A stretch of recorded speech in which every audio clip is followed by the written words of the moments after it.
Assalamualaikum warahmatullahi wabarakatuh. Salam sejahtera untuk kita semua. Apa kabar teman-teman? Saya harap teman-teman dalam keadaan baik-baik saja. Bagaimana nih kuliahnya? Masih tetap semangat kan?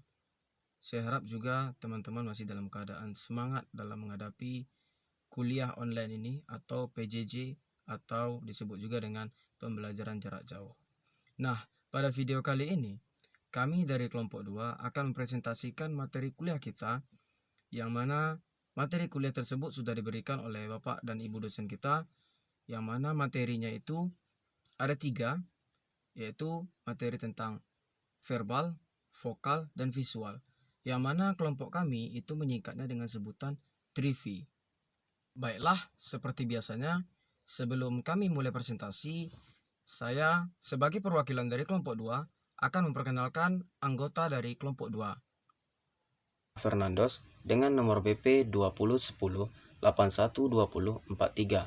Yang kedua, Muhammad Azirianda dengan nomor BP 2010 812045.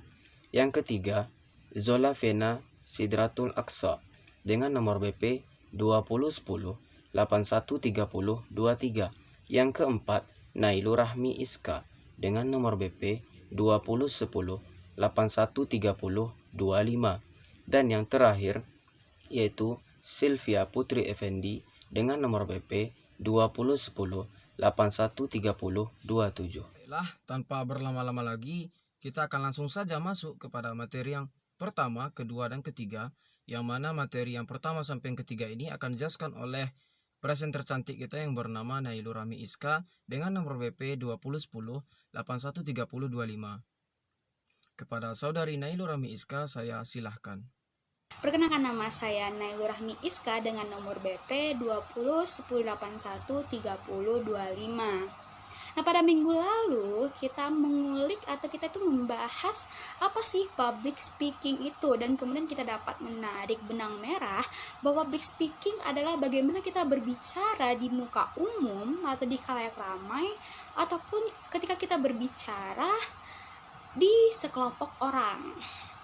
Nah, dalam public speaking itu tersendiri terdapat 3 elemen penting yang sangat mempengaruhi public speaking, atau hal tersebut bisa disimpulkan menjadi V3.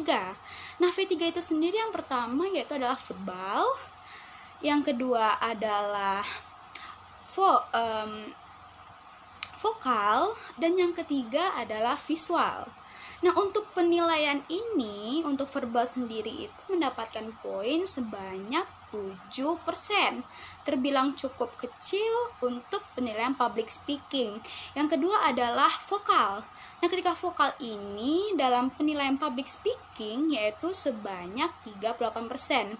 Dan yang terakhir adalah visual, atau bisa disebut juga dengan body language, itu mendapatkan poin sebanyak 55%. Nah, untuk itu saya akan mengulas mengenai apa sih itu verbal.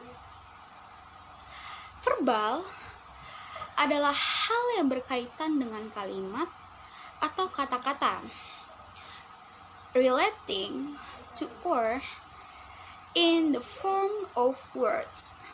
Jadi secara bahasa, verb dari bahasa Latin verbum yang dapat kita artikan sebagai kata atau words. Nah, verbal juga berarti lisan atau kata demi kata. Komunikasi verbal adalah komunikasi yang menggunakan simbol-simbol verbal. Nah, komunikasi verbal tersebut terbagi menjadi 2. Yang pertama adalah komunikasi verbal secara lisan, itu ketika kita berbicara dan kita mendengarkan. Dan yang kedua adalah komunikasi tertulis, written communication, yaitu ketika kita menulis dan membaca. Tentunya dalam public speaking kita menggunakan komunikasi verbal berupa lisan. Ketika kita berbicara mengenai verbal, tentunya terdapat aspek-aspek penting atau aspek-aspek yang merupakan bagian dari verbal itu tersendiri. Nah, di sini saya akan menjelaskan yang pertama yaitu mengenai diksi atau pemilihan kata. Tentu saja ketika kita berpublic speaking, pemilihan kata yang tepat dapat membantu audiens memahami rangkaian kata atau info-info yang kita sampaikan ketika kita berpublic speaking. Nah, tentu saja hal inilah juga merupakan poin penting terhadap verbal. Yang kemudian yang kedua yaitu kita harus memberikan apresiasi dan motivasi yang gunanya tersebut ketika audiens menyatakan pendapat, memberikan apapun tersebut kepada kita sebagai seorang speaker, tentu saja kita harus mengapresiasi audiens, karena dengan apresiasi tersebut kita menunjukkan bahwa kita memiliki titik fokus terhadap audiens tersebut. Nah, untuk itu tentu saja aspek verbal ini walaupun dalam penilaian public speaking tentu saja sangat sedikit, yaitu hanya mendapatkan poin 7%. Nah, untuk itu pemilihan kata yang tepat ketika kita berpublic speaking juga mempengaruhi. Sekian dari saya, terima kasih. Terima kasih kepada saudari Nailur Rami Iska yang telah menjelaskan materi pertama, kedua, dan ketiga. Saya harap teman-teman mengerti terhadap materi pertama, kedua, dan ketiga tersebut seperti yang telah dijelaskan oleh saudari Nailur Rami Iska. Nah, baiklah, sekarang kita akan memasuki materi yang keempat dan kelima. Nah, materi yang keempat dan yang kelima ini akan dijelaskan juga oleh presenter cantik kita yang bernama Sylvia Putri Effendi dengan nomor BP 2010 8130 27. Kepada saudari Sylvia Putri Effendi, saya silahkan. Halo, Assalamualaikum warahmatullahi wabarakatuh. Sebelumnya saya mau terima kasih kepada moderator yang telah mengizinkan atau memberikan kesempatan kepada saya pada hari ini untuk menyampaikan materi public speaking, yaitu mengenai aspek vokal dan unsur-unsurnya. Jadi kita langsung masuk aja ke yang pertama, yaitu aspek vokal. Jadi aspek vokal ini adalah bagaimana pengaturan suara kita agar suara yang kita hasilkan itu lebih jelas, lebih tepat, dan lebih menjiwai gitu, dengan penggunaan pernafasan yang baik dan benar, agar komunikasi yang kita lakukan dengan audiens itu dapat berjalan efektif gitu. Jadi dalam public speaking itu aspek vokal sangat penting, sangat perlu diperhatikan, karena persenannya aspek vokal ini berkisar 38% berpengaruh terhadap public speaking kita. Maka dari itu kita harus sangat perlu memperhatikan apa itu aspek vokal. Lanjut, yang kedua yaitu unsur-unsur dari aspek vokal itu sendiri. Jadi ada beberapa unsur yang akan dibicarakan pada kesempatan kali ini. Yang pertama itu ada intonasi. Intonasi itu adalah tinggi rendahnya suara kita saat kita melakukan public speaking ya. Biasanya suara-suara orang public speaking ini sangat memperhatikan tinggi rendahnya gitu. Pada saat tinggi ya tinggi, pada saat rendah ya rendah gitu. Seperti ini mungkin contohnya ya. Tinggi rendah suara. Semoga benar ya ini contohnya. Seperti ada orang yang berdongeng mungkin di hadapan orang banyak. Contohnya kayak gini. Pada suatu hari ada Budi, ada Andi, ada Ani bermain petak umpet gitu. Itu kan ada di saat ada tinggi, ada rendahnya gitu. Jadi pada saat kalau kita memperhatikan intonasi itu, maka para audiens itu tidak merasa cepat bosan, tidak merasa cepat boring dengan apa yang kita bicarakan gitu. Karena merasa enak aja didengar. Kalau coba teman-teman lakukan, misalnya teman-teman lagi bicara, kalau teman bicara tinggi rendah suara teman-teman perhatikan, maka itu akan terlihat asik, terlihat mantap, terlihat gak bosan lah orang mendengarnya gitu. Kalau coba kita contohnya kayak gini, kita bicara pada suatu hari ada Budi, Ani, Andi bermain, kayak datar aja. Kalau kita melakukan public speaking seperti ini, mungkin orangnya pada kabur gitu, kabur satu-satu gitu, ada yang pulang, ada yang ke WC atau kemana gitu. Jadi intonasi itu sangat penting, harus kita miliki kalau kita melakukan public speaking. Lanjut, yang kedua itu volume. Mungkin intonasi sama volume ini hampir mirip ya, tapi kita akan bahas saja. Yang kedua itu volume. Volume itu lebih ke besar kecilnya suara kita. Kayak gini nih, besar kecilnya suara kita gitu. Kayak volume ini lebih ke suara ya. Seperti ada teman-teman biasanya menghidupkan musik di handphone, itu kan kayak tolong dong besarin suaranya, tolong dong kecilin suaranya, kayak gitu. Jadi itu merupakan hal di public speaking, ini adalah hal yang sangat perlu diperhatikan, volume, kecil besarnya suara kita gitu. Lanjut, yang ketiga itu ada speed and pause. Jadi speed and pause ini lebih ke kecepatan dan kelambatan kita dalam melakukan public speaking. Jadi ada beberapa orang public speaking, terkadang ya ada yang ngomongnya lambat, ada yang ngomongnya terlalu cepat gitu. Jadi para audiens merasa bingung atau merasa kalau lambat kayak apa ini, seperti ini contohnya ya. Pada suatu hari kayak nggak bersemangat gitu. Jadi audiens merasa kayak ini apa yang dibicarakan orang ini gitu, kayak merasa udah pulang aja gitu, nggak mau dengerin gitu karena terlalu lambat. Dan juga ada yang terlalu cepat dan audiens nggak ngerti mereka membicarakan tentang apa gitu. Pada suatu hari aku bertemu dengan ini, pada saat itu aku kan di sini, terus aku ketemu sama dia, terus gini, itu kan merasa itu terlalu cepat, jadi audiens nggak nangkep apa yang dibicarakan gitu. Jadi public speaking ini kan bagaimana komunikasi para si public speakingnya dengan audiensnya itu nyambung. Jadi komunikasi mereka berdua itu dapat nyambung, dan mereka yang si public speaking ini memberikan materi kepada audiens dapat menerima dengan baik gitu, dapat bermanfaat gitu, gak hanya ngalir gitu aja. Jadi harus diperhatikan. Jadi di public speaking ini harus diperhatikan bagaimana speed dan pause-nya kita saat berbicara gitu. Selanjutnya artikulasi. Ya sih, artikulasi. Aku lihat dulu, artikulasi. Benar, artikulasi. Jadi artikulasi ini lebih ke pernafasan ya. Bagaimana saat kita mengambil nafas antara satu kata dengan kata lain, dengan kalimat satu dengan kalimat lain. Jadi kita nggak merasa ngap-ngapan dalam berbicara gitu. Jadi hal-hal ini perlu diperhatikan sekali, perlu dipahami lagi di saat kita melakukan public speaking. Ini yang sangat perlu diperhatikan gitu.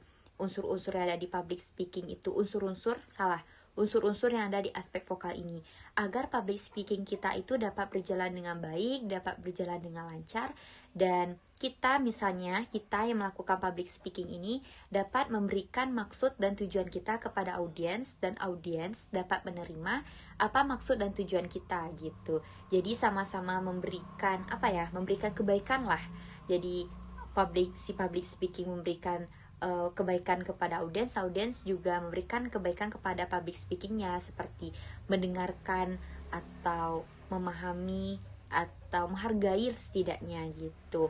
Biasanya kalau kita memperhatikan unsur-unsur aspek vokal ini, insya Allah public speaking kita akan dapat berjalan dengan baik, dapat berjalan dengan lancar, dan kita bisa sukses menjadi public speakingnya handal gitu. Semoga kita sama-sama berjuang, sama-sama belajar agar public speaking kita menjadi lebih baik lagi ke depannya. Terima kasih. Selamat siang semuanya, perkenalkan nama saya Zulafiena Sidratul Aksa, BP 2010813023. Baiklah, di sini saya akan melanjutkan hasil presentasi dari kelompok kami. Dari pembahasan sebelumnya yang telah disampaikan oleh rekan saya, kita dapat melihat seperti apa sih contoh aplikasi dari masing-masing unsur atau bagian dari aspek vokal dari public speaking. Yaitu yang pertama ada latihan pengucapan atau artikulasi. Kenapa sih kita harus memperlancar pengucapan? Ya karena untuk memperlancar kemampuan kita dalam menyusun atau mengucapkan kata-kata. Seperti misalnya dalam mengucapkan huruf A, I, U, E, dan O. Nah, di samping kata hidup, terdapat kata mati yang harus kita pelajari pengucapannya, seperti Z, L, V, N, dan sebagainya. Pada saat kita berbicara di depan audiens, kita bukan hanya sekedar berbicara, tapi bagaimana kejelasan suara kita ini didengar oleh orang, mereka akan mengerti dan paham dengan apa yang kita sampaikan. Nah, untuk melatih artikulasi kita dalam mengucapkan kalimat sulit, kita dapat mengulangnya sebanyak 10 kali. Misalnya, kepala diurut, kelapa diparut. Kepala diurut, kelapa diparut. Atau juga boleh, kakak tua kakak kakekku kenal kakak tua kakak kakekmu. Kakak tua kakak kakekku kenal kakak tua kakak kakekmu. Nah, yang kedua ada intonasi atau nada suara. Intonasi sangat berperan penting bagaimana kita berbicara di depan umum, audiens akan merasa terhanyut. Nah, contohnya ketika kita memberi renungan di sebuah acara, kita dapat memainkan intonasi suara kita agar audiens merasa sedih, terhanyut, dan terinspirasi dengan apa yang kita sampaikan. Kita juga dapat menggunakan suara diafragma sehingga suara terdengar bertenaga atau powerful, jelas, keras, tanpa harus berteriak. Yang keempat ada tempo suara, yaitu cepat atau lambatnya suara kita ketika berbicara di depan umum. Jika kita berbicara terlalu cepat, mungkin audiens akan bingung dengan apa yang kita sampaikan. Malah sebaliknya, kalau kita berbicara terlalu lambat, mungkin audiens akan merasa bosan dengan apa yang kita bicarakan. Nah, untuk melatih tempo, kita dapat melakukan hal ini. Monyet banyak sekali di hutan Kalimantan. Nah, tujuannya yaitu memberikan informasi kepada audiens di hutan Kalimantan banyak sekali monyet. Baiklah, saya akan melanjutkan ke materi yang selanjutnya, yaitu apa sih yang dimaksud dengan aspek visual dalam public speaking. Jadi, visual mengacu pada apa yang tampak oleh audiens pada diri seorang pembicara. Bisa jadi seperti pakaian, perhiasan, riasan, dan juga bisa bahasa tubuh. Nah, bahasa tubuh juga sangat penting dalam memperkuat pesan atau informasi yang akan disampaikan.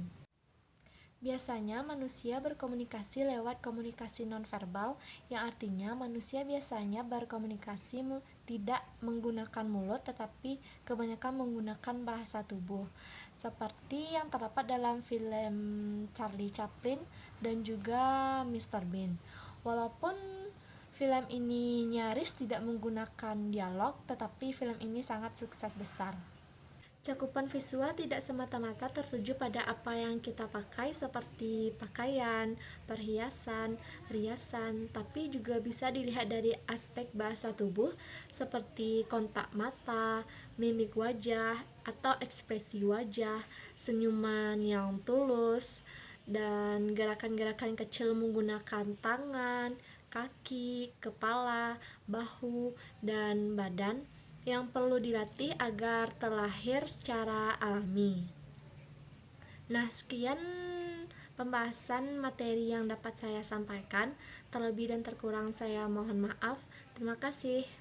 Baiklah, terima kasih kepada Saudari Zola Fena Siratul Aqsa yang telah menjelaskan materi yang ke-6 dan ke-7. Baiklah, kita memasuki materi yang ke-8 dan ke-9, yang mana materi yang ke-8 dan ke-9 ini akan dijelaskan oleh presenter tampan kita yang bernama Muhammad Ghazi Rianda dengan nomor BP 2010 812045. Kepada Saudara Ghazi Rianda, saya silahkan. Apa saja unsur dari aspek visual public speaking? Yang pertama ada outfit atau pakaian yang digunakan dalam sehari-hari. Yang kedua ada body language atau bahasa tubuh. Dan yang ketiga ada grooming, yaitu perawatan diri. Contoh dari aplikasi masing-masing bagian visual public speaking. Yang pertama ada outfit atau busana yang digunakan meliputi pakaian, sepatu, dan aksesoris yang harus disesuaikan dengan acara yang akan didatangi, baik itu acara formal, non-formal, atau kasual. Jangan sampai kita salah custom. Memakai jas untuk menghadiri peresmian acara kantor cabang akan terlihat sangat elegan, tapi ketika menggunakan jas untuk menghadiri acara family gathering di tepi pantai, bagaimana menurut Anda? Body language atau bahasa tubuh disebut juga dengan bahasa nonverbal dalam keseharian. Penggunaan bahasa nonverbal adalah 85%. Oleh sebab itu, bahasa tubuh sangat penting dalam menyukseskan sebuah acara seperti presentasi. Atau bahasa tubuh disebut juga dengan bahasa nonverbal dalam keseharian. Penggunaan bahasa nonverbal adalah 85%. Oleh karena itu, penggunaan bahasa nonverbal sangat penting dalam menyukseskan sebuah acara seperti presentasi kita. Yang pertama ada gestur. Gestur adalah gerakan tubuh kita, baik itu tangan, kaki, badan, atau kepala, yang menunjukkan respek terhadap audiens. Contoh mudahnya adalah dengan cara menunjuk beberapa audiens tertentu dengan jari telunjuk kita. Jangan membuat gerakan yang tidak perlu, jangan berkecap pinggang, dan jangan mematung. Mimik wajah. Mimik sangat menggambarkan isi hati dan suasana hati. Mimik wajah akan menggambarkan apakah kita tegang, bersemangat, percaya diri, minder, atau sombong. Lalu ada kontak mata atau mata eye contact adalah sarana untuk menciptakan keterikatan emosional antara pembicara dan audiens. Dengan kontak mata yang intens kepada audiens, mereka akan merasa diajak bicara, merasa dihargai, dan merasa diperhatikan. Ketiga adalah grooming atau perawatan tubuh. Ketampanan dan kecantikan adalah anugerah yang sangat sulit untuk diubah-ubah. Yang menjadi kewajibannya adalah kita harus menjaga agar tubuh kita tetap bersih dan terawat. Wajah yang berseri, tak ada aroma yang tidak enak dari badan kita. Merapikan kumis atau cambang. Penggunaan makeup yang tepat adalah contoh perawatan tubuh yang harus kita lakukan sehari-hari. Jadi jangan biarkan rasa tidak nyaman menghampiri hanya karena bau kaki. Oke? Nice. Terima kasih kepada saudara Gazi Randa yang telah menjelaskan materi yang ke-8 dan yang ke-9. Nah, dari penjelasan mereka, apa sih yang bisa kita simpulkan? Nah, yang bisa kita simpulkan dari pembahasan mereka tadi, yaitu public speaking memiliki 3 elemen dasar atau 3 komponen utama, yaitu vokal, verbal, dan visual. Yang mana jika kita ingin menjadi public speaker yang handal, public speaker yang bagus, dan profesional di bidangnya, kita harus memiliki 3 komponen utama ini. Bagaimana cara verbal yang bagus, bagaimana cara membuat visual yang menarik, dan bagaimana juga vokal kita itu jelas dan supaya orang lain juga mengerti. Nah, dengan dibacakannya kesimpulan dari presentasi kelompok kami, maka berakhirlah presentasi dari kelompok kami. Nah, kami di sini mohon maaf apabila ada kesalahan dan kekurangan. Akhir kata, wabillahi taufiq wal hidayah. Wassalamualaikum warahmatullahi wabarakatuh. Sampai jumpa di lain waktu. See you.